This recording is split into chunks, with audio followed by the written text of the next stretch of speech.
Hello, ladies and gentlemen, boys and girls. It's me, EnterElysium. We're back in Kerbal Space Program 1.0 career mode. I'm sorry for the delay. I was kind of ill, so there's only one episode last week rather than the normal 2 or 3.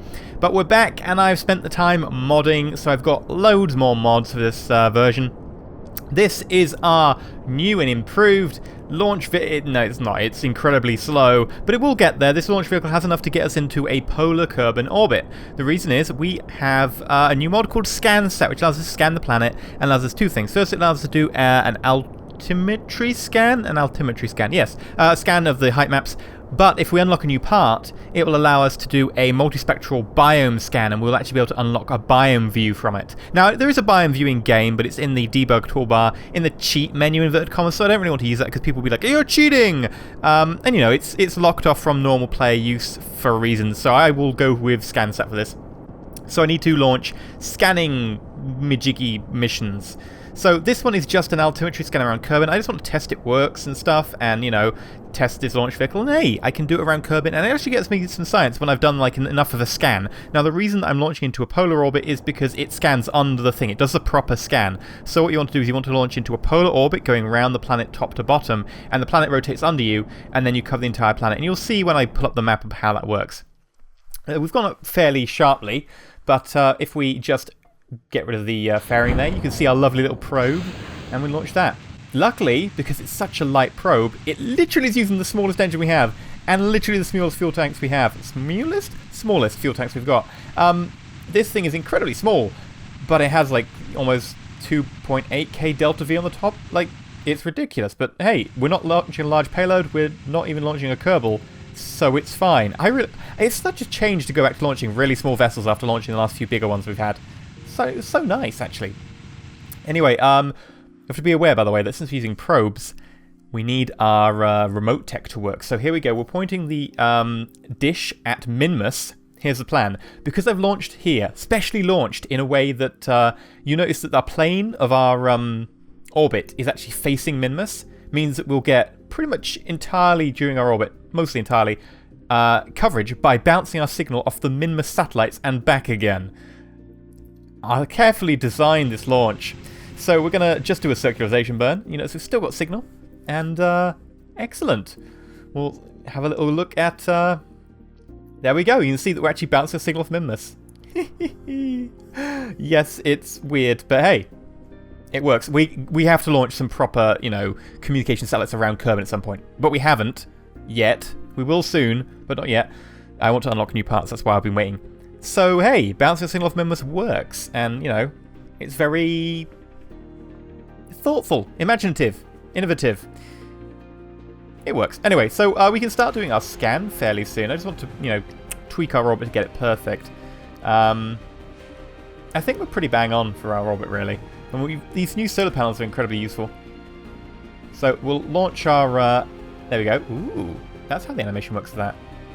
Interesting. So this will do our altimetry scan, and if we run it, ooh, there's an analyze one. I think the analyze one you need like 95% of the map done, and then you can analyze, and that gets you science, which you can send back.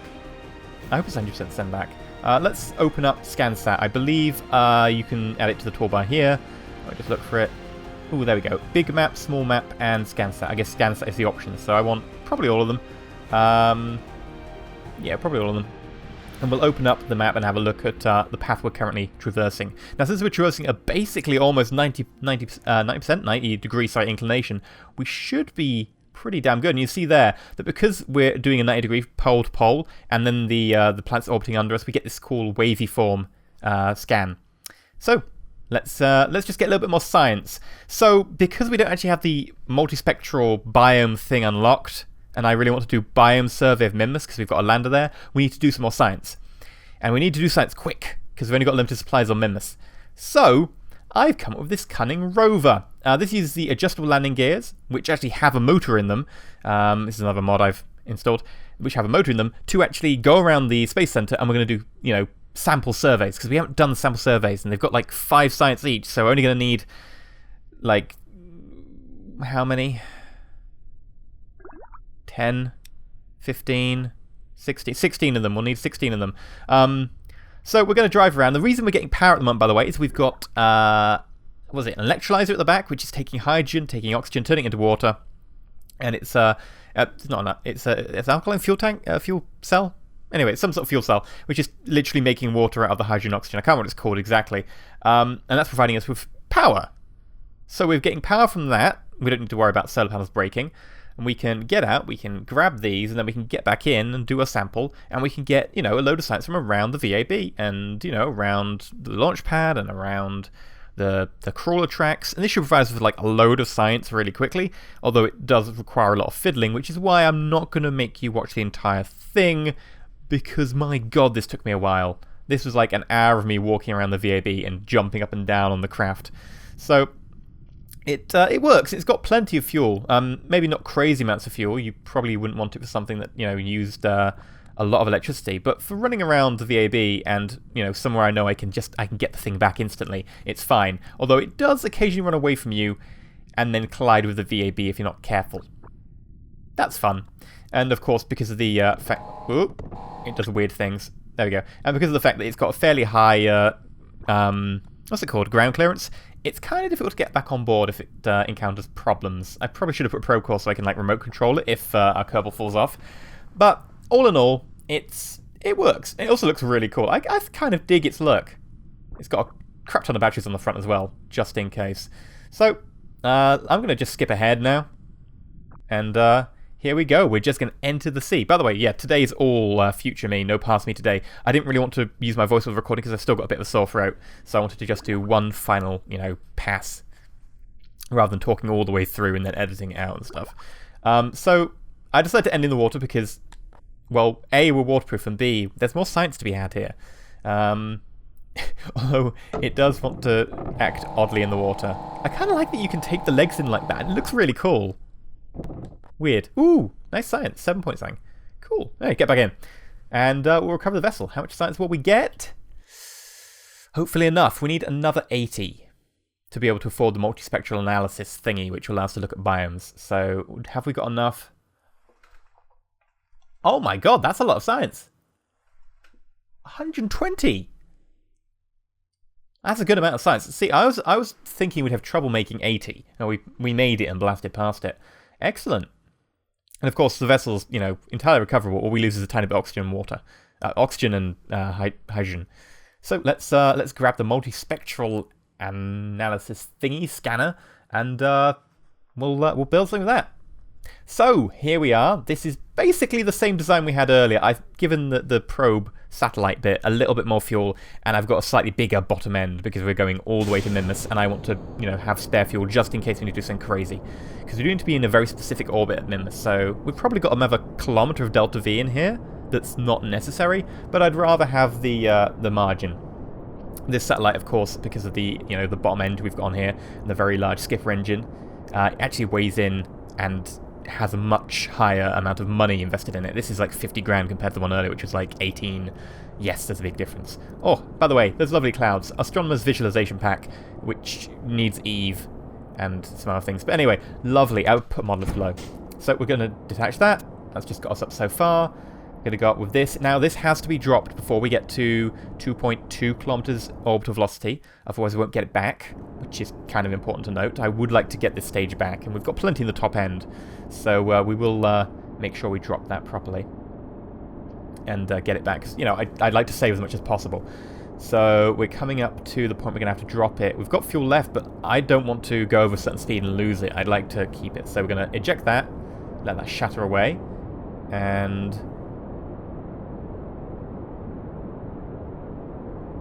there we go. Just extend the antenna so we can get coverage. And we'll also extend the communitron and try and get a signal bouncing to Mimas and back. So we're going to be throttling the engine down. And boop. Goodbye, bottom engine. And we can now accelerate away. I'm hoping that will survive. It probably should. Maybe. Probably. So we're just going to burn ourselves a little bit more. And then it's a simple case, I say simple in inverted commas, of trying to circularize and then burn to Mimas. I mean, it's fairly simple. We've done it before, but it's much more complicated because we're going to be using a Communicatron to access Minmus, which means that we're only going to have coverage on half of Kerbin, because I haven't set any communication satellites up yet, which is entirely my fault. So you can see here, I'm going to try and disable, come on, the antenna there, just because it's using unnecessary power. Well, not completely unnecessary, but it's power I could save. And we should be bouncing our signal all the way to Minmus and back. Oh no, actually still got signal from the launch pad. We've got a tiny little antenna, which is good to 500 kilometers. Basically almost nowhere. But since we're in such a low orbit, we still actually have the connection. So we've got to put out our panels here. And I'm not sure how much energy the multispectral analysis thingy needs. And I want to have all my communications things running at once. So I put a lot of solar panels on. And looking at it now in hindsight, this is probably too many solar panels. Probably, yeah, probably like double the amount I needed. Probably more than double. Probably 3 times what I needed. Maybe even, 8 times what I needed. But it looks pretty. It looks like some sort of solar flower. Of course, if we're pointed tangentially to the sun, it won't get any power. Well, actually, it will. Just very, very small amount compared to what it gets at the moment. But hey, we've got plenty of power, so that's not an issue. And we're bouncing our signal to Minmus now and back, which is highly inefficient. But I haven't got signal delay on for remote tech because it just gets fiddly and annoying. So I'm fine with this. Now we need to do our circularization burn. Luckily, our circularization burn is taking place facing Minmus rather than on the other side of Kerbin, or we'd be screwed, and I'd have to do something fancy. So we can do our circularization burn any second. You can see Minmus there. There we go. That's where we're bouncing a signal. We're about to lose it in about 30, no, maybe not 30 seconds, maybe a minute. So we're going to do a circularization burn now, and we should be good. Okay, I'm going to spend a very long time off camera setting up a maneuver node to Minmus. Now Minmus is actually getting rather high up in its orbit, so we're going to need to do a very large inclination burn. That'll be fun. Let's just do the last of our burn.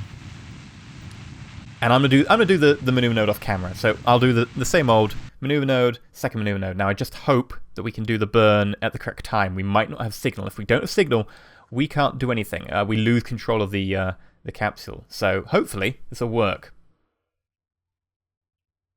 So we don't have signal. Our maneuver node, well, we should start burning like about now, but we can't because we don't have signal. There we go. Finally got signal. Finally, burn, burn, burn, burn, burn.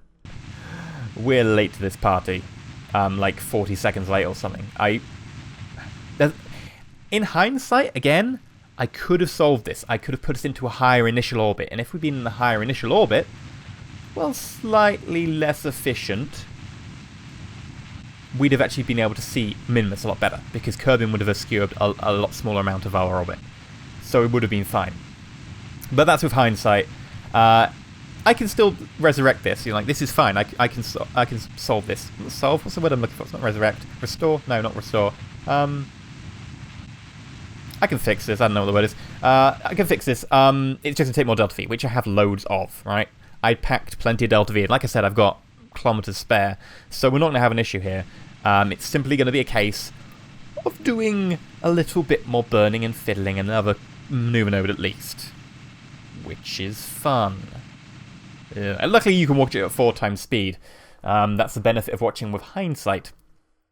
So it's just going to be a case of fiddling around maneuver nodes, trying to do a bit of a radial burn to pull us back to where we'd be normally aiming. Radial burns are pretty expensive in terms of Delta V. But hey, when you've got the cash, spend it. There's no point saving it. Well, in theory, if you brought it back, you'd save money, but yeah. By the way, doesn't Kerbin look beautiful? Oh, I've combined 2 texture packs for that, by the way. That's the Kerbal Renaissance pack and Astronomer's Visualization. It's the Cloud of Astronomers. I believe the surface of Kerbin is Kerbal Renaissance. It looks really good. I've also got Planet Shine on. I switched out from Ambient Light mod to Planet Shine. I know I've been bad-mouthing Planet Shine previously, like, the Ambient Light mod's simpler, etc. I can get Planet Shine to work and make things brighter on the dark side.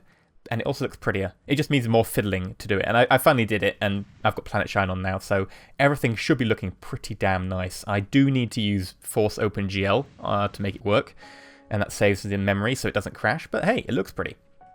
So yeah, I've got a load of new mods. Loads of them. A lot of beauty mods this time around. I added a couple new mods like ScanSat for, the ability to see biomes, and I added 1 or 2 parts mods, being, adjustable landing gear being one of them, because I love adjustable landing gear. Allows you to put landing gear in different places and doesn't have weird quirkiness from the Kraken that KSP sometimes has. But most of them have been beauty mods, and occasionally stuff like functionality mods, like, I had previously, like, what's a functionality mod?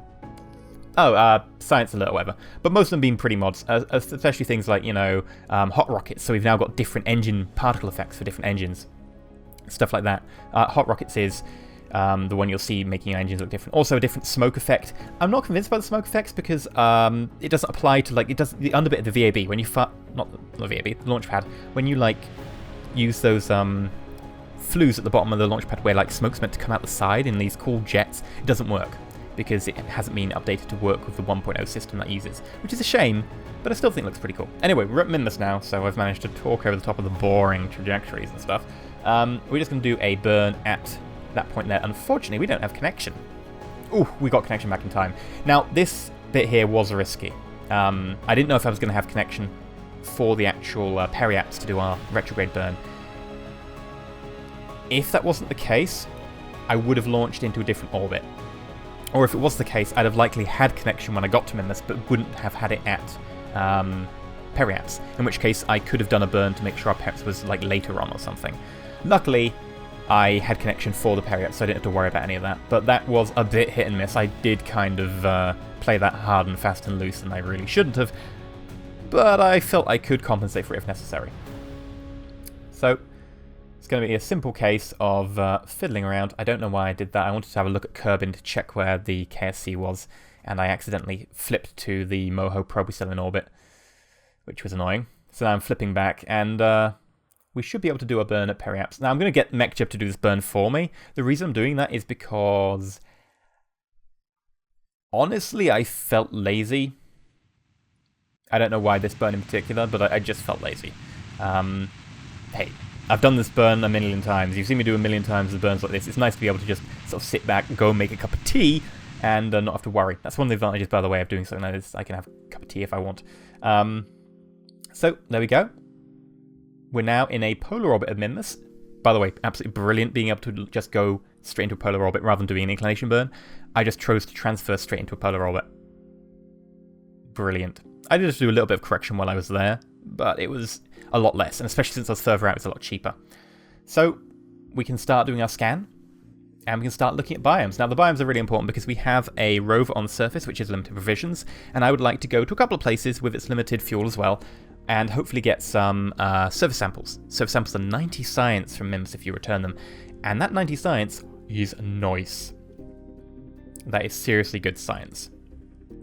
So we're going to scan, find out where these biomes we haven't been are, go to them if they're nearby, and then we'll come back. No, probably won't be able to hit every biome up. We do have very limited fuel, and we have, a very limited life support, but we should be pretty good. So we're just going to, scan Minmus. We're going to get a feel for where the biomes are, and then we should be able to send our rover to all the important places. Or some of them.